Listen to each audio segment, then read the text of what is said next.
আমার ধারণা আপনি পলিটিক্যাল অ্যাসাইলামের জন্য আপনি দেশে যাচ্ছেন না। এবং তার চেয়েও আরো কয়েকটা বিষয় আমি বলি, আপনি বিএনপির অনেক নেতাকে আপনি ভয় পান। গোরখতক আব্বাস আপনাকে ইন্টারমিডিয়েট করে, এবং আব্বাসের খুনিদের আপনি প্রচন্ড ভাবে ভয় পান। আপনি ফালুকেও ভয় পান, মোসাদ্দেক ফালুক, এবং ফালুর ভাই নুরুকেও আপনি ভয় পান। আপনি আব্দুল আউয়াল মিন্টুকে ভয় পান, আপনি আমানুল্লাহ আমানকে ভয় পান, আপনি সাদেক হোসেন খোকা ছেলে ইশরাককে পর্যন্ত আপনি ভয় পান। কেন ভয় পান জানেন? তারা সবাই আপনাকে জয় বাংলা করে দিতে পারে।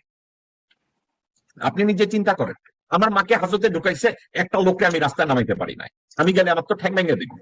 আর্মি আমার 5টা ভাঙ্গা দিছে, আমার শরীরের 10টা হাত ভাঙ্গা দিছে, এবার দেশে গেলে আমার গলা কাটবে। কিন্তু ডক্টর নওশাদের কথাটাকে আমি অ্যাভয়েড করতে পারিনি। একটা মানুষ যখন কঠিন অবস্থার মধ্যে পড়ে, হার্ডশিপের মধ্যে থাকে তখন সে ভালো সিদ্ধান্ত নেয়, কিন্তু চাপের মধ্যে থেকে আপনি সিদ্ধান্ত নেয়ার মতো পরিপক্ক রাজনীতিবিদ হিসাবে আপনি গড়ে উঠেন নাই। আমার কষ্ট লাগে, আপনার মা মারা যাচ্ছে, আপনার মা আমার মা, মা তো মা, তার মাকে যদি আমি কম্পেয়ার করি অন্য কোনো মায়ের সাথে ভুল হবে।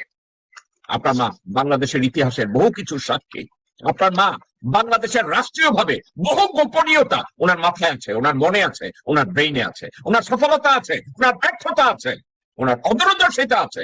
সবকিছুর মধ্যে বাংলাদেশের জনগণ ওনার মধ্যে এমন কিছু দেখেছে যেখানে দেশপ্রেম দেখেছে। ওই দেশপ্রেমটার জন্য আপনার মাকে নিয়ে আমার কথা বলি। আপনি নিজে তারেক রহমান চিন্তা করে দেখেন, আপনার বাবার নাম যদি জিয়াউর রহমান না হতো, আপনার মায়ের নাম যদি বেগম খালেদা জিয়া না হতো, আপনাকে নিয়ে কেউ কথা বলতো না। সর্বশেষ আমি একটা কথা বলবো, আপনি এখনো বিএনপির আনপ্যারালাল লিডার। আপনার জন্য আমার প্রেসক্রিপশন, আমি জানি আমার এই প্রেসক্রিপশন শুনে ডক্টর নওশাদ গোসা করবে, ইঞ্জিনিয়ার জিয়া গোসা করবে, অ্যাডভোকেট মামুন গোসা করবে, কিন্তু তারপরে আপনার জন্য আমার প্রেসক্রিপশন, আপনি এখনো বিএনপির আনপ্যারালাল লিডার। আপনি হচ্ছেন বাংলাদেশ জাতীয়তাবাদী দলের গ্লু। এই দলটাকে একত্রে রাখার জন্য, শহীদ রাষ্ট্রপতি জিয়াউর রহমানের স্বপ্নকে বাস্তবায়ন করার জন্য অনতি বিলম্বে ভারতপন্থী প্রত্যেকটা বাচ্চাকে দল থেকে বহিষ্কার করতে না চান, তাদের কার্যক্রমের উপরে আপনি ব্যান দিয়ে দেন। সালাউদ্দিনকে ছড়ান, ও বিএনপি সাওয়া, ওই দেশের রয়ের দালাল, হচ্ছে ভারতীয় দালাল, হচ্ছে সচ্ছল। আপনাকে বাংলাদেশে গেলে একটা লোক যদি পিছন থেকে গুলি করে, ওই লোকটা সালাউদ্দিন, ওই লোকটা আমির চৌধুরী, ওই লোকটা গোরখতক আব্বাস, ওই লোকটা আব্দুল আউয়াল মিন্টু, ওই লোকটা আমানুল্লাহ আমান, ওই লোকটা ফজা, ওই লোকটা ইশরাক। ভারতপন্থী প্রত্যেকটা কুত্তার বাচ্চাকে দল থেকে বহিষ্কার করুন, বহিষ্কার করুন। আর একটা কাজ করুন, আপনি নিজে আপনার স্পিচ রাইটার পরিবর্তন করে নিজে বলেন যে ভারতের সম্প্রসারণবাদের যে কোনো নীতিকে বিএনপি গ্রহণ করবে না, ভারতের পিছনে কোন প্রকার বরদাস্ত বিএনপি করবে না। আপনি যদি একটা 10 মিনিটের ভাষণ দেন, পুরা বিএনপি আপনার পিছনে দাঁড়িয়ে যাবে। আপনি যদি গোরখতক আব্বাসকে দল থেকে লাথি মেরে বের করে দেন, ও মধ্যেও নেরিকুত্তা হয়ে যাবে। কারণ ওর যদি বিএনপির নেতৃত্ব না থাকে, পরিবহন ব্যবসার থেকে সে লাথি খাবে। যদি এই মুহূর্তে আপনি বহিষ্কার করেন, ও কেরানীগঞ্জে মাইর খায়া আন্দোলনের নিচে ঢুকে যাবে। আপনি যদি আব্দুল আউয়াল মিন্টুকে আজকে বিএনপি থেকে বহিষ্কার করেন, ওদের কোনো অস্তিত্ব থাকবে না। আপনার হাতে অনেক ক্ষমতা, আপনি শুধু ডিক্লার করে দেন যে ওরে ওরে ওরে ওরে বহিষ্কার করলেন।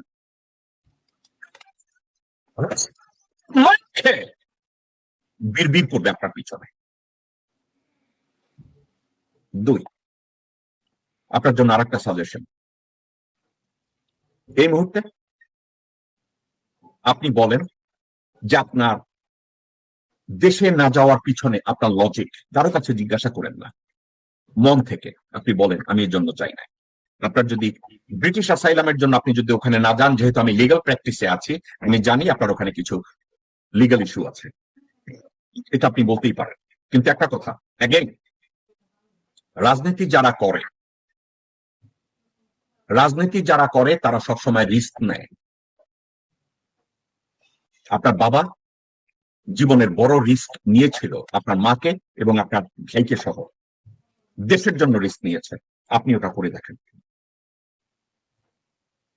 এবং আপনার আশেপাশে তল্পি বাহক কুত্তার বাচ্চাগুলো, হুমায়ুন একটা ক্যান্সার, আমির খসরু মাহমুদ চৌধুরী আপনার জন্য ক্যান্সার, সালাউদ্দিন আপনার জন্য ক্যান্সার, আমানুল্লাহ আমান আপনার জন্য ক্যান্সার, আমির খসরু মাহমুদ আপনার জন্য ক্যান্সার, সামা ওবায়েদ আপনার জন্য ক্যান্সার, রুমিন ফারহানা আপনার জন্য ক্যান্সার, মিন্টু আপনার জন্য ক্যান্সার।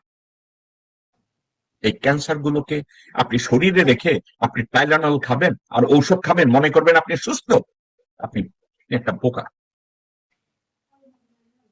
আমি গতকালকে বলেছি, হাওয়া ভবনের আপনার ট্র্যাক রেকর্ড ভালো না। বিএনপি দুইবারের ক্ষমতায় এসে আপনারা যা করেছেন তার ট্র্যাক রেকর্ড ভালো না। তারেক সাহেব, আপনি এবং আপনার মা ওই লোককে সেনাপ্রধান বানাইছেন যেই লোক আপনার বাপকে খুন করতে চেয়েছে, তার খালেদ মোশাররফ। আমরা তারেক সিদ্দিকীকে গালি দেই না, রেহানার দেবর তারেক সিদ্দিকীকে গালি দেয় আর্মিটা ধ্বংস করছে। আপনার মামা ইস্কান্দার শুয়োরের বাচ্চা বাংলাদেশ আর্মিকে ধ্বংস শুরু করেছে। গত সপ্তাহে 2 সপ্তাহ আগে দেখছি আপনার মা বকলে কইরা সাইদ ইস্কান্দারের বউরে নিয়া ক্যান্টনমেন্টে গেছে। মানুষ শিখে, ভুল থেকে মানুষ শিখে, আপনারা শিখেন না। মানুষ ভুল থেকে শিখে যে এই ভুল আর করা যাবে না, কিন্তু আপনারা শিখেন না। সাইদ ইস্কান্দারের বউরে দেখলাম ওয়াকারের পাশে দাঁড়ানো, আপনার মুখে দিয়ে দাঁড়ানো। অপু গন্ডা তাহলে দেখলাম আলবেলা সন্তোষ শর্মা, রয়ের সন্তোষ শর্মা তার লগে বগলে নিয়ে আছে। রয়ের লোক মুশফিক ফজল আনসারি রে আপনারা অ্যাম্বাসেডর বানান।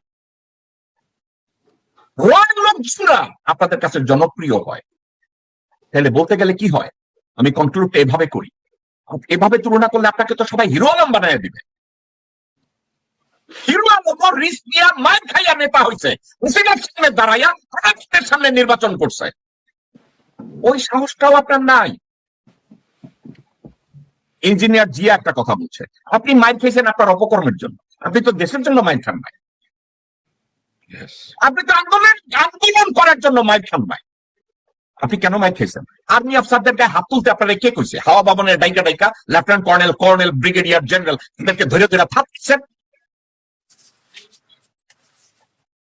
সারাকায় লাঠি দেওয়ার জায়গা নাই, আপনি লোকজনের ডাইকা ডাইকা 4 ফিট মানে 6 ফিটের মতো জেনারেল সামনে দাঁড়াই দাঁড়াই আপনি চাপাইছেন, চোপাইছেন, এই করছেন, কান ধরে উদ্বাস করাইছেন। আপনি মার খাইছেন বেয়াদবের জন্য, মার খাইছেন সিকিউরিটির জন্য। তারেক রহমান, এখনো সময় আছে, ঘুরে দাঁড়ান।